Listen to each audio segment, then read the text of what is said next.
তাহলে টুপি দাড়ি সবাইকে দেখে আপনি মুসলমান ভাবলে এটা আপনার রং হবে, এটা আমার ভুল হবে। যদি বলেন কেন, আমি আপনাকে মোবাইল থেকে এক একটা পয়েন্ট ধরে আপনার কাছে আমি বক্তব্য দিতে পারি।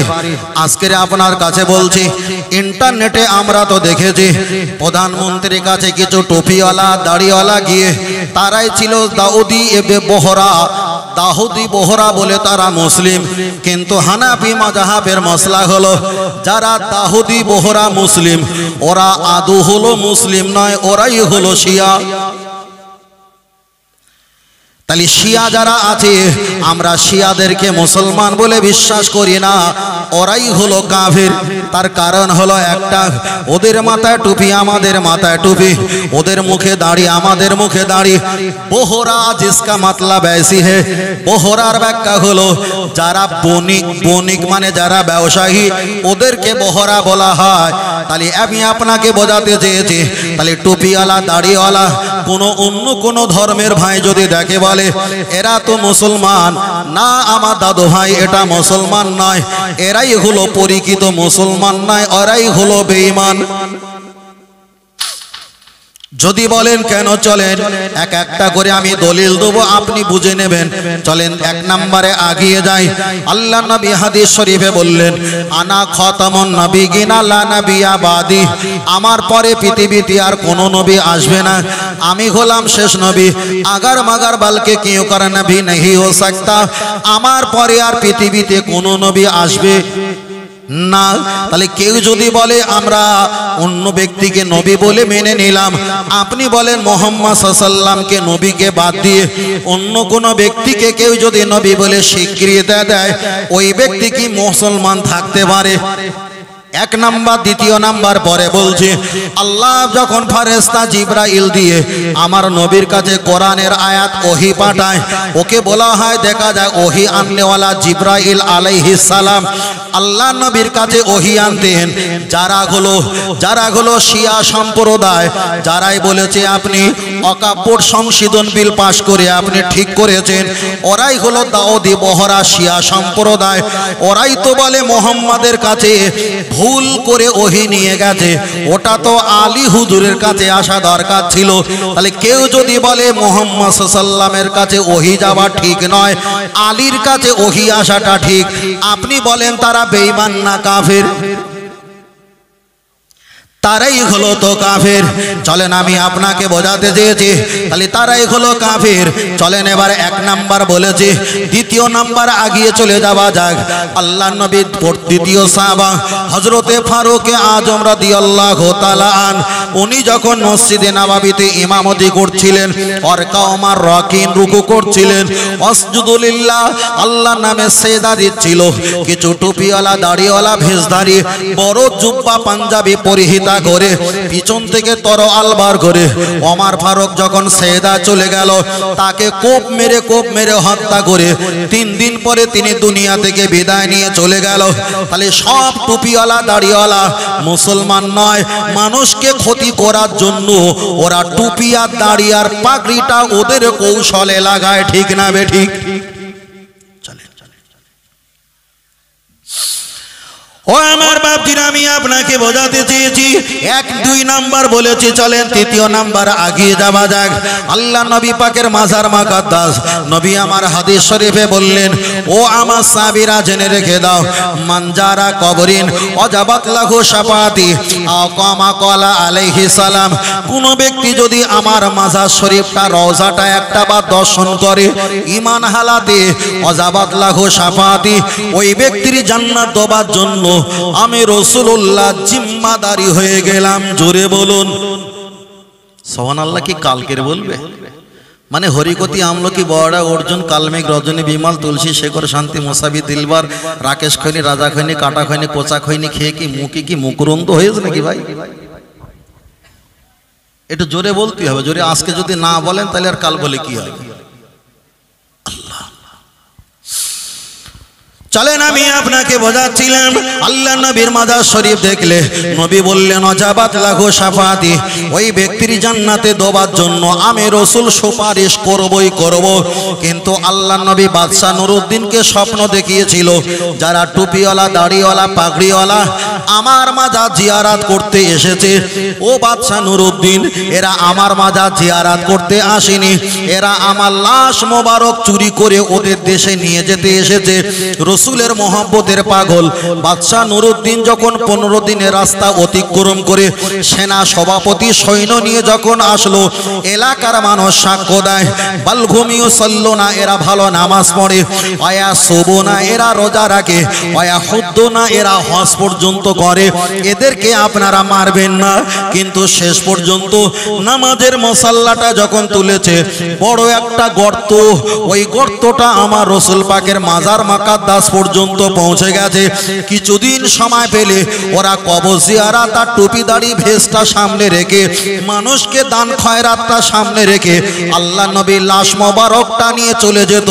তাহলে পৃথিবীতে টুপিওয়ালা দাড়িওয়ালা এরা আজকের শত্রু নয়, এরা হাজার হাজার বছর আগে টুপি দাড়ি আর লম্বা জুব্বা পরে ইসলামের ক্ষতি করার জন্য চক্রান্ত করেছে না করিনি?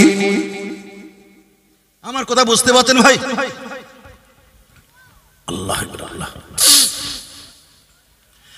চলেন আমি আপনাকে বোঝাতে চাই, লক্ষ্য করে দেখা যায় তাহলে টুপিওয়ালা দাড়িওয়ালা সব জুব্বা পাগড়িওয়ালার কথা আমি আপনাকে বলছিলাম। ও বাবাজিরা চলেন একটা বার এগিয়ে যাও। আমাদের ভারতবর্ষের নামে কারোর নাম বলছি না, কে একজন রাজনীতির লিডার হোক আর নাই হোক, তিনি তো দুবাইতে খেলায় গিয়েছে আর আমার থেকে ভালো হাজি রমাল পাগড়ি মাথায় বেঁধে ইয়া হাবিবি বলে ফেসবুকে স্ট্যাটাস দিয়েছে। তাহলে সব টুপিওয়ালা দাড়িওয়ালা ইয়া হাবিবি বললে কি তিনি মুসলমান হতে পারে? মিঠুন চক্রবর্তী একটা বই করেছিল, বইটার নাম দিয়েছিল রহমত আলী। রহমত আলী নাম দিয়েছে, গলায় একটা ভাইজান গলায় রমাল দিয়েছে আর একটা পাঞ্জাবি পরেছে। তিনি দেখা যায় মাথায় টুপি দিয়েছে, মুখেটা দাড়ি রাখলো না, নাম দিয়েছে রহমত আলী।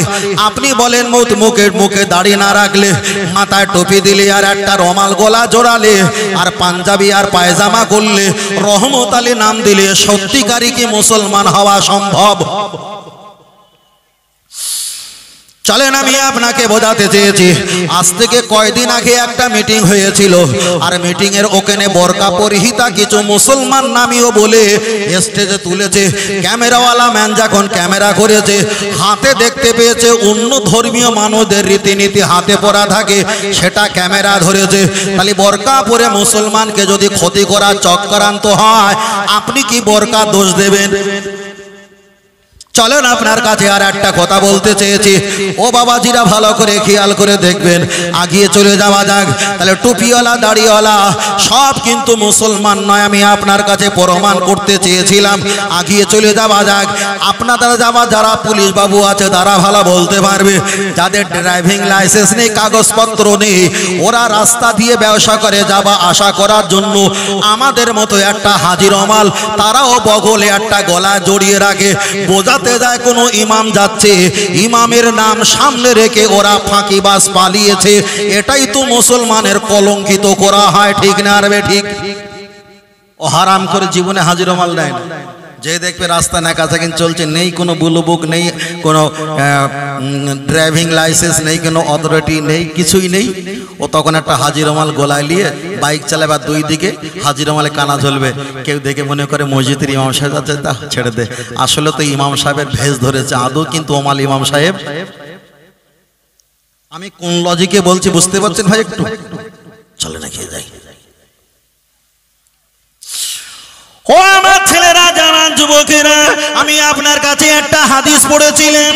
আল্লাহ নবী হাদিস শরীফে বললেন, লা ইয়াবকা মিনাল ইসলামি ইল্লা ইসমু, পৃথিবীতে ইসলাম পৌঁছে যাবে শহরে নগরে, পাড়ায় পাড়ায়, গ্রামে গঞ্জে, খানকা, ঈদগাহ, মুক্ত মসজিদ, মাদ্রাসায়, পূর্ব পশ্চিম উত্তর দক্ষিণে ইসলাম পৌঁছে যাবে। কিন্তু ওদের ভিতরে ঈমান ইসলামের কিছুই পাওয়া যাবে না। হাদিসের অনুপাতে ব্যাখ্যা হচ্ছে না, হয় না? চলেন একটা বার আগিয়ে যাওয়া যাক। লক্ষ্য করে দেখা যায় আমি আপনার কাছে অনেক কটা অপশান বললাম, এবার আপনার কাছে পঞ্চম নাম্বার অপশান বলি। পঞ্চম নাম্বার অপশান বলি, যারা টুপিওয়ালা দাড়িওয়ালা সকলে কিন্তু মুসলমান নয়, মুসলমান নয়। আপনি টুপি আর দাড়ি দেখে পাগল হলে হবে না, হবে না। আবু জাহেল যিনি মুহাম্মদ সাল্লাল্লাহু আলাইহি ওয়াসাল্লামের প্রধান শত্রু, তার মাথায় পাগড়ি ছিল, আবু জাহেলের মুখে দাড়ি ছিল। আবু জাহেল তিনি কাবায় হাত দিয়ে বলতেন, ও কাবার মালিক, আমি ব্যবসায় চলেছি সিরিয়ার জমিনে, আমার জন্য একটু খেয়াল দেখো যাতে ব্যবসা বাণিজ্য আমি একটু উপকৃত হতে পারি। তাহলে আবু জাহেল সুবিধাবাদী, তিনি প্রয়োজনে কাবা এসে দোয়া চেয়েছে ব্যবসা লাভ হবার জন্য। আবার মুখে দাড়ি রেখেছে, মাথায় একটা পাগড়ি বেঁধেছে, এটাই ছিল তার একটা লেবাস।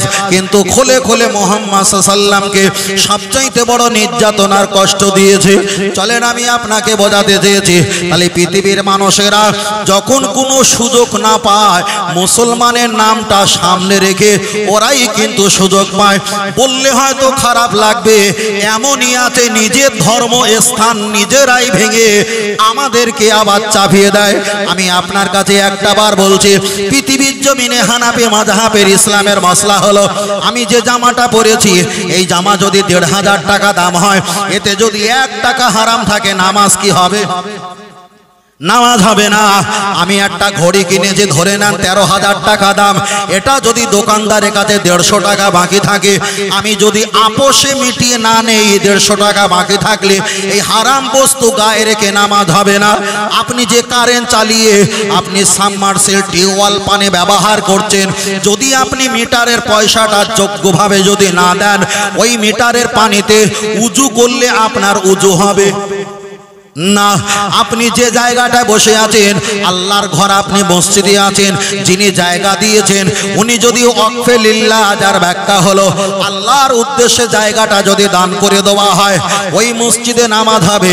আর কেউ যদি ওয়াকফে আওলাদ, মানে আমার সন্তানের নামে আমি এই জায়গা দিলাম, আমার সন্তান মসজিদের মাতোয়াল্লির দায়িত্ব কর্ণভার হবে, এমন যদি কোনো ব্যক্তি ওয়াকফে লিল্লাহ না করে ওয়াকফে আওলাদ যদি করে দেয়, পৃথিবীর সব মুসলমানের একই ফতোয়া, ওই মসজিদে নামাজ হতে পারে। ও বাবাজিরা, আমি আপনার কাছে বোঝাতে চেয়েছি, লক্ষ্য করে দেখা যায় এখন যদি শ্বশুর বাড়ি থেকে যদি একটা বাইক চেয়ে নেওয়া হয়, আমার ছেলেকে বিবাহ দিলাম, আমার ছেলের জন্য একটা বাইক দেওয়া লাগবে। আপনি যদি শ্বশুর বাড়ি থেকে চেয়ে নেওয়া হয়, ওকে বলা হয় পণ নেওয়া মানে টাকাটা চেয়ে নেওয়া। শরিয়াতের মাসলা হলো জায়গা কাপড় শরীর পাক রক্ত কেবলা ছতর ঢাকা, নামাজের ভিতরে আর বাইরে 13টা ফরজ, তার ভিতরে জায়গা ফরজ। আপনি শ্বশুর বাড়ি থেকে একটা বাইক নিয়েছেন, ছিনিয়ে চেয়ে চিনতে জোর করে রাজ দমন দেখিয়ে, শরিয়াতের ফতোয়া হলো ওই বাইকে ঈদের নামাজ জুম্মা নামাজ পড়তে গেলে আল্লাহর কসম ওই বাইকে যাওয়ার কারণে আপনার নামাজ হবে না। এটাই হলো ইসলাম, এটাই হলো ইসলাম। এমন একটা জায়গা, এই জায়গায় জলসা দিচ্ছেন, তাও এই জায়গা ওয়ালার কাছ থেকে অনুমতি লওয়া লাগবে, ঠিক না বেঠিক? অনুমতি লওয়া লাগবে। আপনি যদি কোথাও ঈদের নামাজ পড়েন, সেখানে অনুমতি লওয়া লাগবে। এবার যদি বলেন হুজুর রাস্তায় দাঁড়িয়ে ঈদের নামাজ পড়া হয়, তাহলে কি হবে? কথা বোঝাতে পারছি ভাই? চলেন, রাস্তায় জানাজা নামাজ পড়ছেন, এই রাস্তা আপনার সংকীর্ণ রাস্তা, এখানে জানাজা নামাজ পড়ছেন, সময় লাগবে কতক্ষণ? 10 মিনিট 7 মিনিট, তাই না? 7 মিনিট কিংবা 10 মিনিট। যদি কোনো ব্যক্তি জরুরত হয়, অ্যাম্বুলেন্স হয়, কোনো প্রেগনেন্ট হয়, কোনো জরুরত যদি হয়, তার জন্য রাস্তা ছেড়ে দিতে হবে। পরের জুলুম করে, অত্যাচার করে, কষ্ট দিয়ে, তাকলিফ দিয়ে আপনার 1 হাত সেলাই করতে গিয়ে ধর্মের নামে 5 হাত ছেড়ে যাবে। কথা বোঝাতে পেরেছি? কথা বোঝাতে পেরেছি? নিশ্চয়ই যেখানে নামাজ হয়, যারা দায়িত্ব কর্ণধর আছে, তারা বিকল্প কোনো রাস্তার সুপরিচিত হিসাবে তারা একটা ইস্তেকামাত রাখে যে ভিন্ন রাস্তার রূপে যাও। এটা যদি ধরা হয়, তাহলে একটা পিঁপড়ে অন্যায় করলে সব পিঁপড়ে ডোলে আমরা দেই, এটা যেমন অন্যায়, এটাও তেমন অন্যায় হবে। তবে শান্তি শৃঙ্খলা বজায় রাখতে হবে। বারবার করে বলছি, ইসলাম হলো ইন্নাদিনা ইনদাল্লাহিল ইসলাম, ইসলাম হলো সবচাইতে মনোনীত শান্তির ধর্ম। আমি আজকে আপনাকে একটা ফুটেজ দেখাতে পারি, ইসলামে শান্তি দেখে আর আমাদের প্রতি জুলুম অত্যাচার দেখে একজন পুলিশ কনস্টেবল তিনি বলছেন আমি ইসলাম ধর্ম গ্রহণ করতে বাধ্য হলাম। সুবহানাল্লাহ। আরে আমাদের নিউজ না, যারা আমাদের এগেইনস্টে বলে তাদের নিউজ। কথা বোঝাতে পারিনি? অনেক অনেক অনেক এসলে বলার চিন্তা রাখিনি, ফেকে রাখিনি, নিজের কাজে নিজে ব্যস্ত। তবে আমি চাইলে আপনাকে দেখাতে পারি, কেন এখন সোশ্যাল মিডিয়ার যুগ, বললে প্রমাণ রাখতে হবে। চল ডাকিয়ে যায়। ও আমার বাচ্চারা, আমি আপনাকে বলছিলাম লক্ষ্য করে দেখা যায় ইসলাম সম্পর্কে আপনাকে বলছিলাম সব টুপিওয়ালা দাড়িওয়ালা কিন্তু চলবে না। এবার আমি আপনার কাছে ধর্ম সম্পর্কে কোরআন আর হাদিস থেকে আপনার কাছে আমি ব্যাখ্যা করে বলছি। আল্লাহর নবী দাঁড়িয়ে আছেন, আল্লাহর নবী দাঁড়িয়ে থাকার পর কিছু মুশরিক কাফের আর ইহুদি গুণ নবীর দরবারে এসে বললেন হামাদ আল হিয়া রাসূলুল্লাহ হাবিবাল্লাহ, আপনি আমাদের গির্জায় গিয়ে আপনি ধর্ম পালন করে দেবেন, আপনার মসজিদে নববী শরীফে গিয়ে আমরা আপনার রবের নামে আল্লাহর নামে ধর্ম পালন করে দেব, এলাকায় সম্প্রীতি বজায় থাকবে। দয়ার নবী বললেন ঠিক আছে, আগামীকাল বিষয়টা আমি বলবো। সকাল যখন হয়ে গেছে দয়ার নবীর খিড়কি দরজার কাছে গিয়ে আওয়াজ দিলেন, ও আল্লাহর নবী মুহাম্মদ সাল্লাল্লাহু আলাইহি ওয়াসাল্লাম, ঘর থেকে বার হও, আপনি যে প্রতিশ্রুতি দিয়েছিলেন সেটা ওয়াদাটা পূরণ করেন। দয়ার নবী আমার দোনোই দিয়ে দুটো হাত দিয়ে যখন দরজাটা খুললেন, সঙ্গে সঙ্গে আল্লাহ কোরআন নাজিল করলো, ও মুহাম্মদ সাল্লাল্লাহু আলাইহি ওয়াসাল্লাম, তুমি ওদেরকে বলে দাও তোমাকে ওরা ওদের ধর্মস্থানে নিয়ে যেতে চায় আর তোমার ধর্মস্থানে ওরা যেতে চায়। খবরদার তুমি ওদেরকে এই বাক্যটা শুনিয়ে দাও। 30 পারা সূরা কাফিরুন, কুল ইয়া আইয়ুহাল কাফিরুন, হে কাফেররা তোমরা শুনে রাখো, লা আবুদু মা তাবুদুন, তোমরা যার ইবাদত করো আমি মুহাম্মদ তার ইবাদত করি না। আমি যাকে স্রষ্টা বলে বিশ্বাস করি তোমরা তাকে স্রষ্টা বলে বিশ্বাস করো না। লাকুম দিনুকুম ওয়ালিয়াদ্দিন, তোমার ধর্ম তোমার জায়গায় করবে, আমার ধর্ম আমার জায়গায় করব। এটাই হলো শরীয়তের বিধান। আপনি কারো ধর্ম স্থানে গিয়ে জোর করতে পারবে না, আপনার ধর্ম স্থানে কেউ এসে জোর করতে পারবে না। কোরআন পরে বলে দিয়েছেন লা ইকরাহা ফিদ্দিন, ধর্মের ব্যাপারে কোনো জোর জবরদস্তি চলবে না। চলেন আপনার কাছে আর একটা অপশন বলি, আল্লাহর নবীর ক্ষেত্রে যদি আমার আল্লাহ কোরআনের আয়াত দিয়ে বলে তোমার ধর্ম তোমার জায়গায় থাক, ওনার ধর্ম ওনার জায়গায় থাক, কেউ কারো জোর জবরদস্তি করা চলবে না, চলবে না। ও আমার বাপজিরা, খুব ভালো করে খেয়াল করে দেখবেন, আজকে আমরা ভারতবর্ষের মানুষ, আমরা পশ্চিম বাংলার মানুষ, আমরা ইন্ডিয়ার মানুষ, আমরা বাঁকুড়া জেলা কোতুলপুর সংলগ্ন এলাকার মানুষ, আমরা তো মুসলমান ইমানদার বলে দাবি করি। তবে আপনার কাছে একটা বার বলছি, আপনি যখন খানা খাবেন অবশ্যই একটা দস্তারখানা বিছিয়ে খাবেন। খানা যদি এক লোকমা ভাত যদি পড়ে যায়, আপনি আগে দুই হাতটা ধৌত করে নেবেন, বাম হাত দিয়ে তুলে ডান হাতে রাখবেন, আপনি তারপরে লকমাটা তুলে খাবেন। খাবার সময় ভুল ধরতে পারবে না। খাবার ভিতরে 13টা সুন্নাত আছে। কোনো মা চাচি চায় না তরকাতে বড় বেশি লবণ দিয়ে লঙ্কা ঝাল দিয়ে আমি আমার স্বামীকে খাওয়াবো, এমন কোনো চাচি মা কোনো স্ত্রী চায় না। রসুল আমার জানিয়ে দিয়েছে সবচাইতে শান্তির ধর্ম হলো ইসলাম ধর্ম। কেন আল্লাহ জানিয়ে দিয়েছে ওমাইয়াবতাগি গয়রাল ইসলামি দীনান ফালা ইউকবালা মিনহু ওয়া হুয়া ফিল আখিরাতি মিনাল খাসিরিন। ইসলাম ব্যতীত পৃথিবীতে যত ধর্ম আছে সব কোটা মানুষের বানানো ধর্ম হতে পারে, কিন্তু আমি আল্লাহ আমার কাছে মনোনীত ধর্ম হলো সেটাই হলো ইসলাম ধর্ম। আর ইসলাম ধর্মটা আল্লাহর কাছে যখন মনোনীত, এটাই হলো পরকালেও আল্লাহর কাছে মনোনীত। যারা আল্লাহ আর নবীর পথ মতকে যারা অনুসরণ করেছে, দুনিয়াতে কষ্ট হলেও হয়তো 60 বছর 65 বছর বাঁচবো, আমার 40 বছর ধরে নাম চলে গেছে, আর হয়তো 20 বছর আমার বাকি আছে। 20 বছর যদি কোনো রকমে ইবাদত করে আল্লাহর হুকুম পালন করে যদি চলে যেতে পারি, আমি তো একটা জায়গায় আল্লাহ পাকের দয়ার স্থান পেয়ে যাব। তবে ও ছেলেরা বাপজিরা, কাউকে উপকার করতে না পারলে কাউকে ক্ষতি করা যাবে না।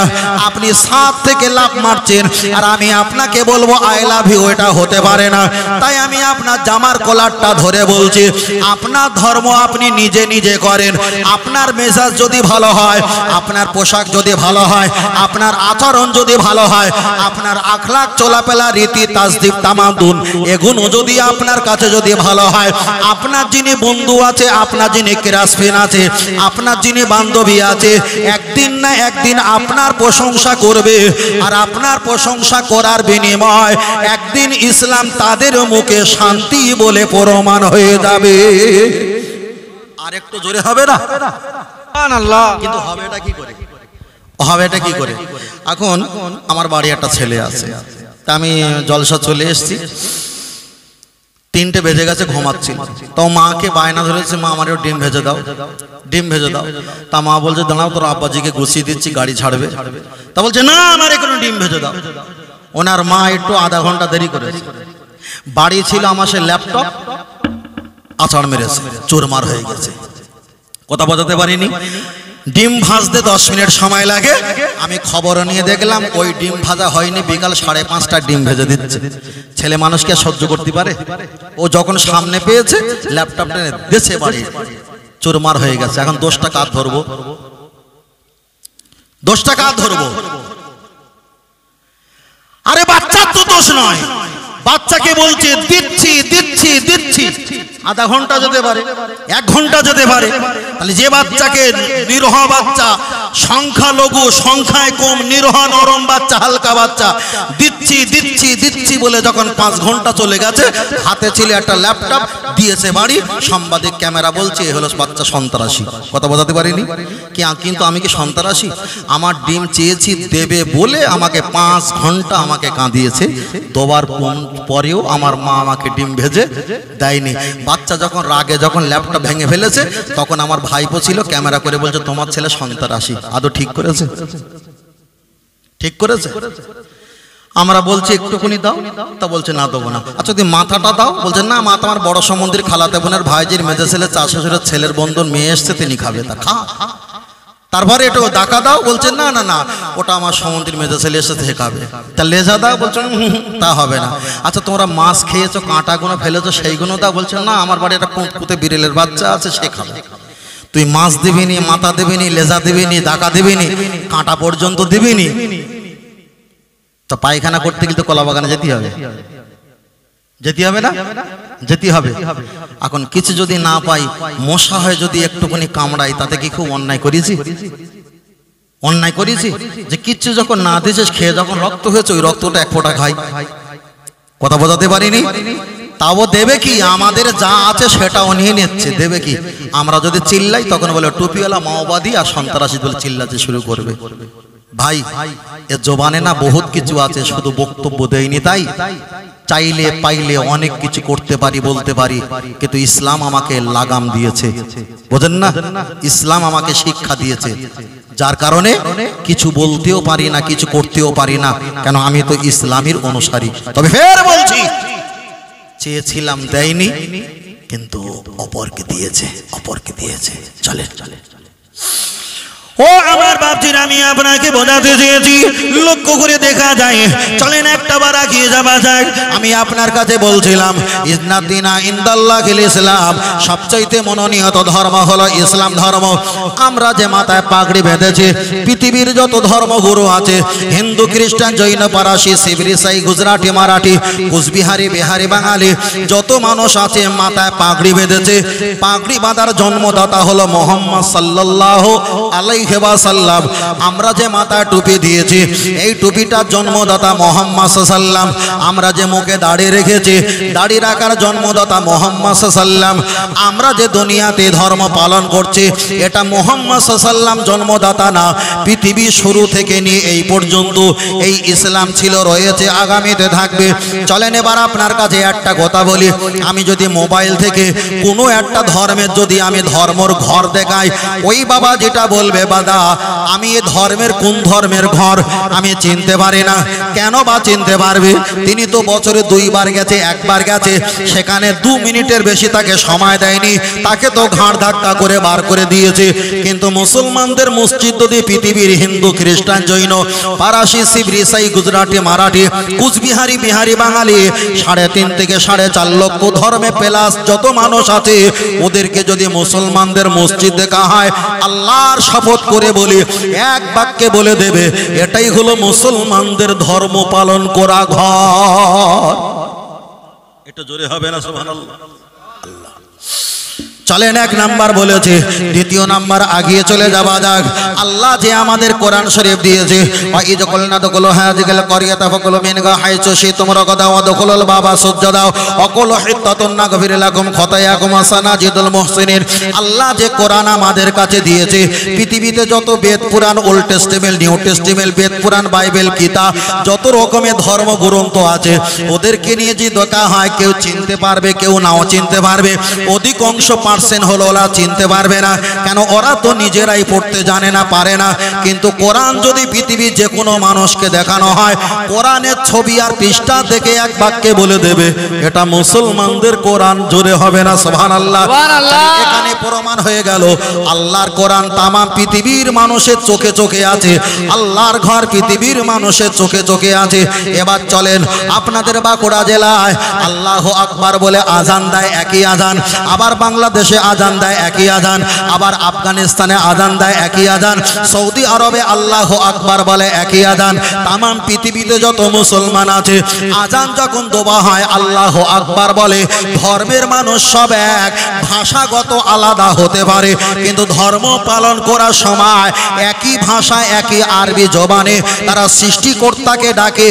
আপনি যে ভাষাভাষী হোক না কেন, যখন সালাম দেবে আসসালামু আলাইকুম, তখন ধরে নেবেন এই ব্যক্তিটা হলো মুসলমান। কেন? আল্লাহর কোরআন জানিয়ে দিয়েছে আমার ধর্ম হলো এক, আর ধর্মটাই হলো শান্তির ধর্ম।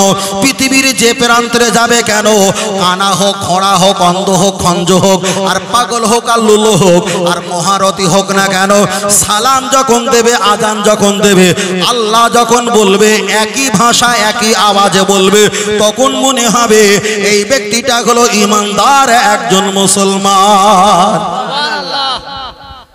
আল্লাহ চলেন, তাহলে এখানে প্রমাণ হলো আপনি পৃথিবীর যেখানে যাবেন একটাই তো, একটাই না, একটাই। কি বলা যায়, জাপান, মনে হচ্ছে জাপানে প্রায় 26,000 মসজিদ আছে। ছিল কটা? ছিল মাত্র 6টা।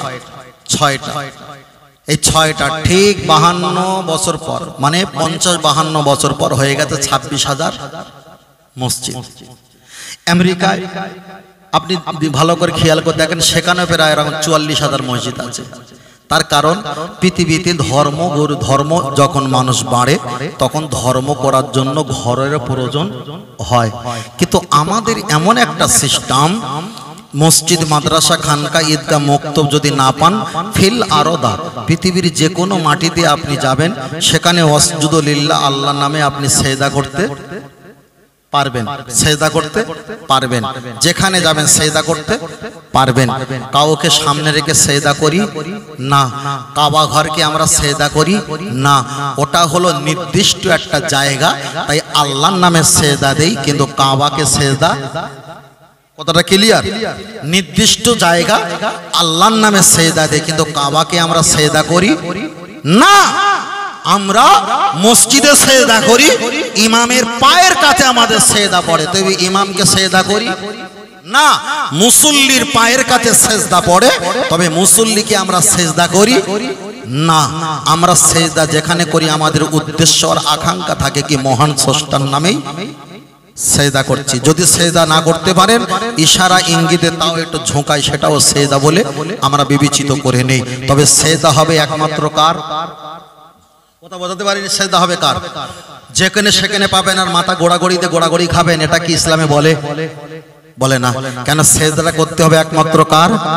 আর একটু জোরে বলেন, আর একটু জোরে বলেন। তাহলে আল্লাহর একমাত্র সেজদা করতে হবে, আর কাউকে সেজদা করা যাবে? ওই জন্য সেজদার জায়গায় মায়েদের টিপ পরাও যাবে না, সেজদা হবে একমাত্র কার? আল্লাহ। আর কাউকে সেজদা করা যাবে কি? তাহলে 2 মিনিট একটা অপশন বলি, চলে গিয়ে যায়।